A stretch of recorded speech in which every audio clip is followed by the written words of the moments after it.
बिस्मिल्लाहिर्रहमानिर्रहीम। मोरखा 1/9/2021 को तानी निज़ामपुर के हदूद में मरोबा एक गांव है जिसमें एक वकूआ रहनुमा हो चुका है, जिसमें हमजा नामी शख्स जो कि जख्मी भी है और उसके साथ को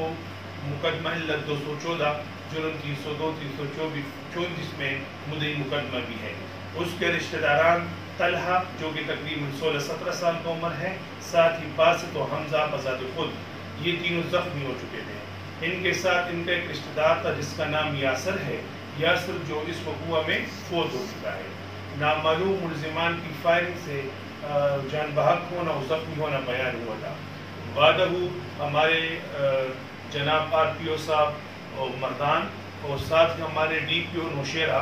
डॉक्टर मोहम्मद इकबाल साहब ने मुझे और मेरी टीम को एक टास्क सौंपा और मुलजिमान की गिरफ्तारी को जल्द अज जल्द मुमकिन बनाने का अहकाम जारी हुए थे, जिसमें हमारे थाना निज़ामपुर के SHO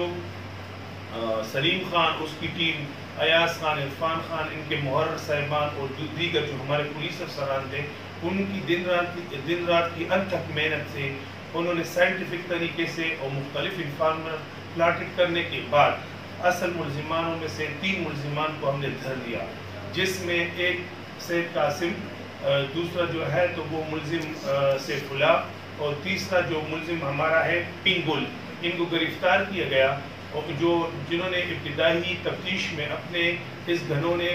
जुर्म का एतराफ़ किया है और इनकी ही निशानदेही से वो मोटरसाइकिल जिस पर ये सवार हो के वकूआ की जगह पर गए हैं, वकूआ सरजद किया है, वही क्लाशनकोव, वही पिस्टल सब कुछ रिकवर हो चुका है। साथ ही वही